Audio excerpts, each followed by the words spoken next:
good pillow. Really? Yeah. What's up, everybody? Where did you get your pillow from, Evelio? Well, it was in pillow from Purple. It was a very large box. As a matter of fact. Yeah. This is dude, this is insane. I felt like so stupid walking down the street with this bag, but check this out. Jeez.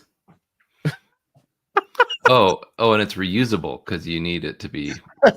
You gotta go grocery shopping. You're gonna use that bag again and again. That bag is literally. That's just for Costco runs to set inside. It's 3 feet long, and it's ridiculous. It's like, I don't know, what is it, like 2 feet? It's almost 2 feet tall. Incredible. Imagine if it had wings. Oh, exactly. It'd even be 4 feet long. Purple wings. Crazy. Like the lady came out like from the back, like struggling with this for a pillow. I bought myself 2 pillows. I like sleeping with 2 pillows. Gonna cry himself to sleep tonight on his huge pillow. That's right. But move. Punch now. She came out from the back with that thing, like just struggling, and I just started laughing. I guess I'm like, dude, this is all in that gigantic cranium about. It's like Sputnik. Yeah. Pillows are important to me, man. Quite pointy at parts. Pillows are important.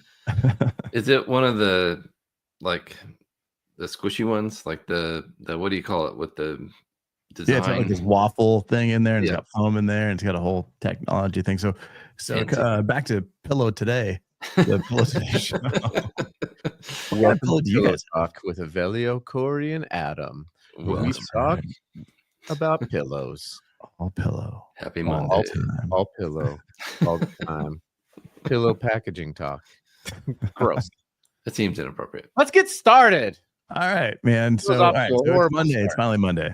Finally Monday. I've been waiting all weekend for this. Monday. We got some stuff. We're talking about social media. We're talking about how to build your career. Let's see. Somebody commented. But are they good pillows? I don't know because I just slept through the whole night. So. Oh, good. Yeah. Evelio, they're not our pillow, but they are my pillows, right? Are you the my pillow guy? Is that what you're trying to say?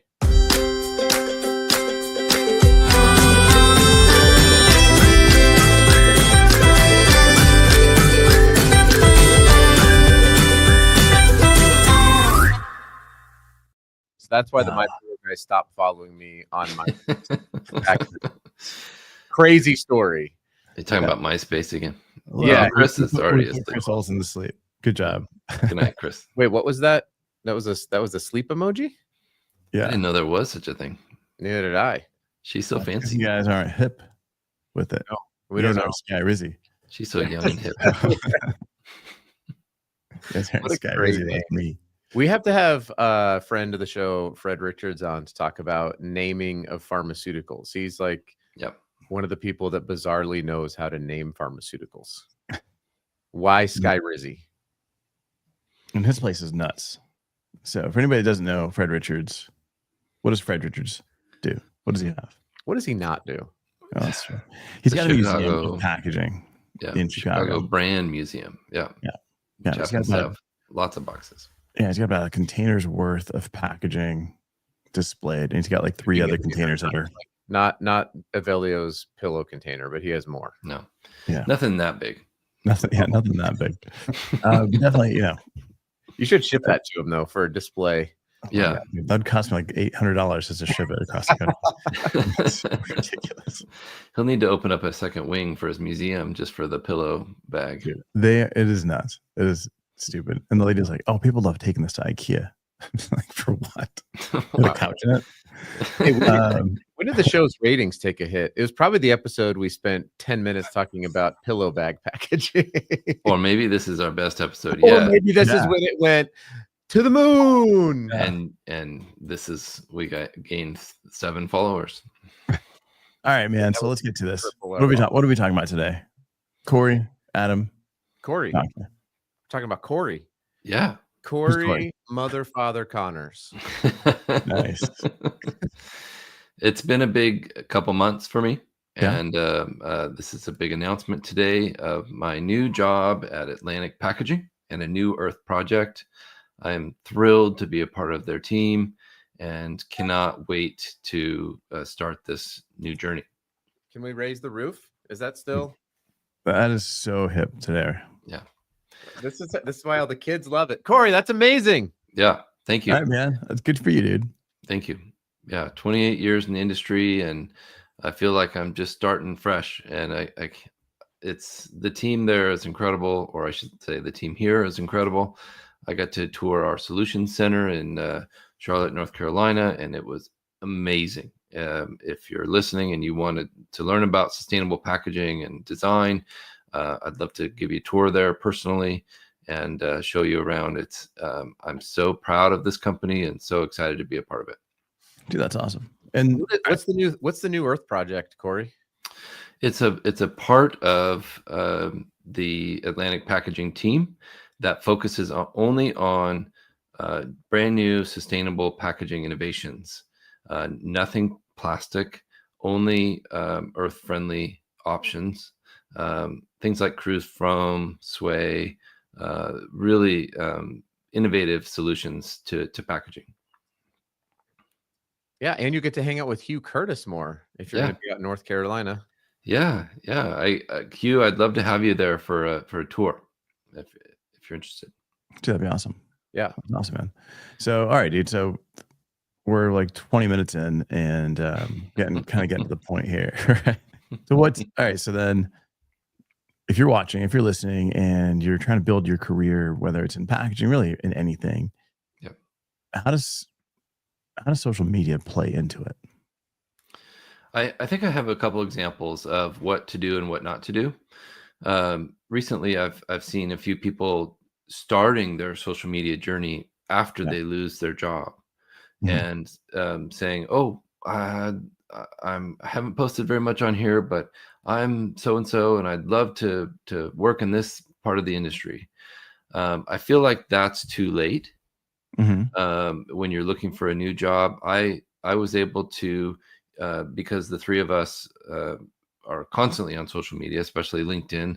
I was able to just make some phone calls and say, "Hey, I'm interested," and people knew me already, and that was wonderful. I already had that relationship.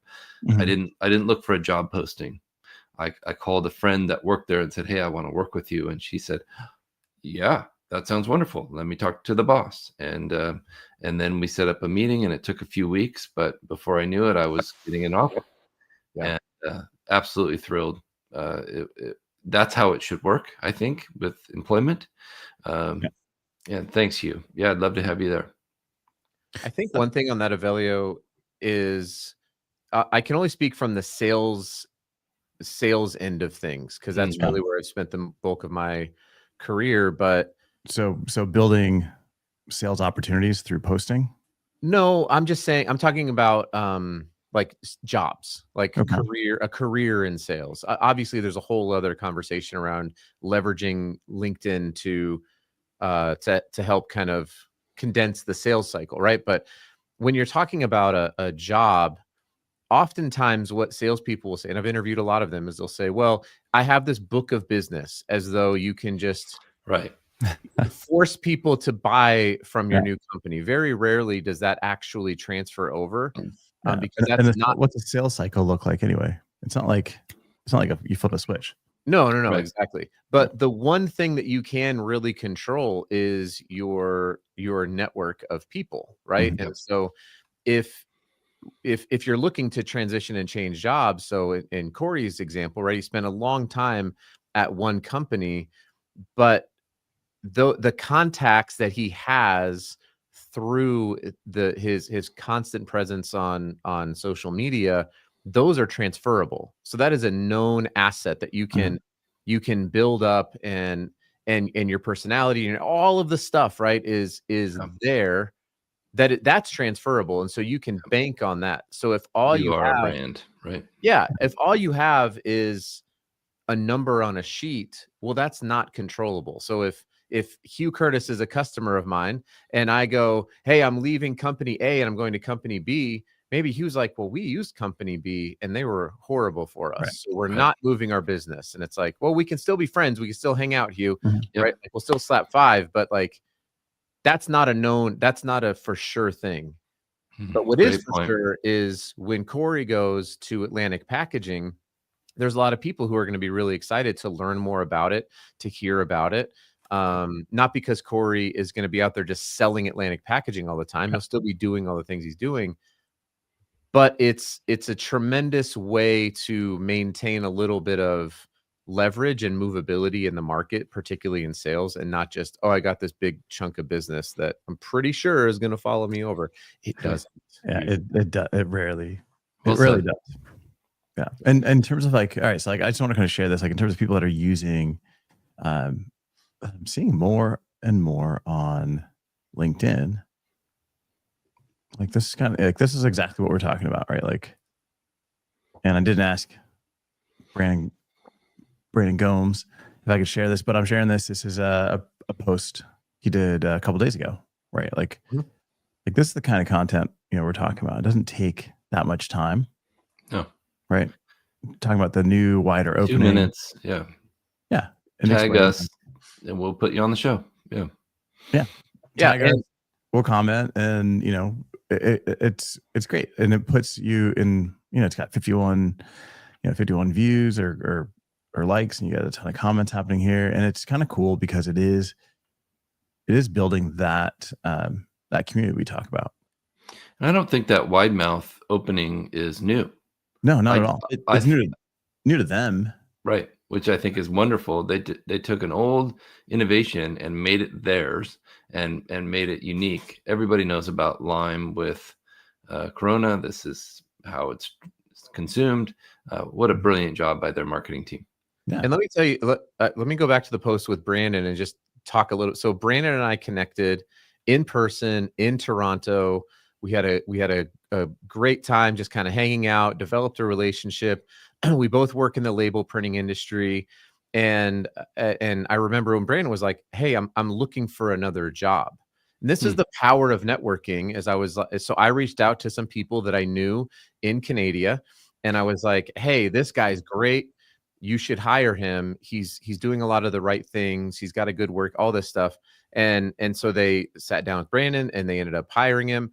And I talked to this to the business owner a couple years later, and they were like, Brandon has been amazing. Like, yeah. And the cool part about that post is like that has nothing to do with what Brandon actually sells. Like he sells labels. There's not a label on there. There's not a shrink sleeve on there. It's just interesting. People want packaging related, educated or entertained. Yeah. Oh, there's Brandon right there. Yeah. Yeah. Hey, what's up, Brandon? Hey, man. We're just talking about you, man. We're just hyping you up, bro. Biryani. Brandon sends me delicious Indian food seasonings. Chicken 65 from Chicken 65. I love from India. I love that that's a thing.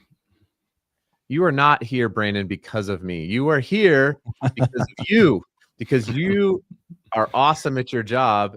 I just happened to make the connection between this person was looking for somebody awesome and you are awesome. And so it's cool to be able to make that connection. Yeah. Yes. No, like here's another example, right? Hugh Curtis posted about, this glass jar with premium packaging, right? With a sticker on it. What makes it premium is it's in cursive. Great post. But, wait, are you saying that the label makes it premium? The label makes the packaging premium. I heard Evelio say that labels are packaging. The sticker with the cursive. Yeah. Second most exciting thing I've heard on the show today. First, Cory's new job. Second, I thought my pillows were first. It's the aluminum. No. Yeah. He was saying he got like 10,000 impressions on this thing. Yeah. And again, you see something. Obviously, if you're not in packaging, it'd be weird to be talking about packaging, but go for it. But if this is like something that you're into, something that you're doing, something that you live with, right? Hugh buys packaging, is definitely in the packaging industry. Posting this makes sense. And he starts. Go ahead. No, and it gives you feedback, right? So you can kind of go through the comments and do people want this? Do people, what are people interested in? And if you're on the brand side, you can use this to collect some data. It's not formal, but it can definitely lead to some new discoveries. And I love how he starts off with a question: is it worth it? Yeah. And is this value add, or is this just a waste of money? And I think that was a really insightful way to start the post. And I think it drew people in, it got their attention. And then people say, well, I have an opinion on that. And then all of a sudden you've got dozens and dozens of comments, and they're commenting on each other. And it just builds that community. And Hugh is not you mentioned Evelio, his job is in supply chain, right? It's not in sales. But what I love about what Hugh has done is build his own personal brand, right? He talks about local companies. He talks about stuff at Costco. He'll talk about Butternut Mountain Farms occasionally. But if he were ever to be in the market looking for a job, he has a whole bunch of people now who are going to go advocate for him to help him find a job. And had he not been posting, he probably has some people who speak aluminum that he might but he wouldn't have as wide and large of a network in case he were to need another job. I hope he doesn't. I hope he gets to work there for a very long time and he loves what he's doing, but it's an added bonus. It creates that opportunity, right? Yeah. No, and starting a post with a great hook like that is definitely key. What is your take on the video format? I'll tell you mine. I hate it. You go. On the video format. How do you really feel on LinkedIn? Yeah. I think it's my favorite. Like the little reel thing you can slide through? No, it's just like they post it and they show the full video and then the small caption at the bottom with like one sentence. So you don't know what the video is really about until you watch the video, which I think is creating a negative impact on engagement. I agree. I don't know, just a interesting. I agree that they're trying to be more TikTok-like, and everybody's trying to be TikTok. I don't think that's the place for it. Remember when they had stories? Remember there was LinkedIn stories, and it was just like, yeah. I don't see it that way, dude. I'm scrolling on both desktop and phone, and I can see the post at the top, the text. If they've changed it, it is now my third favorite thing. It's and then because you complained about it. Yeah, for example, here this is not Pla. I've got text across the top, and then I've got the video. But is that a repost? Because if you repost a video, it'll do it. No, it's an original post. It's an OG. Maybe it's been updated. That's from Joshua Nanamani over at. Well, I like the not Pla post they did with the tennis. Did you see that where they were all doing their head back and forth like this? Because they got their packaging into the Wimbledon. Yeah, those guys do those guys are doing a ton of stuff. And you know what's great about that is that they're getting a ton of support from their country, right? Like they're being put into different sporting events. They're being, imagine that. Well, when one of your best friends is Prince William, that helps, right? Yeah. Good job, Pierre and team over there. So this is how this is how it shows up. See how it's got like. Did you scroll down, or did you actually click into the video? If you click into the video, that's what's going to show up. But if you're actually going through your feed, it's not. But we'll teach you how to use LinkedIn later. Oh, thank you. Stay tuned for lessons from Evelio. I'll sign up for that. Yeah, my new webinar. No, man. All right, dude. Let's kind of wrap this thing up. No, let's talk more about LinkedIn videos being terrible. We should talk about pillows. Here's the thing, man. I think maybe not. LinkedIn's great. LinkedIn's really, I think it's an underused platform. Yeah, everybody loves the TikToks and the Instagrams and all that stuff, but you get so much noise there if you're really talking about building your career and actually anything that's educational. Like this platform does a really great job at it. Obviously, there's a ton of stuff that's being plugged in here that's garbage now. Everybody's trying to capitalize on LinkedIn and video, but there's a lot of opportunity here. I think you should be posting once a day at least. A lot of times people are like, oh man, I'm over 30, I'm over 40. Social media is just for the young kids, like those guys on Packaging Today. And it's really not. Like, I think the Sky Rizzlers.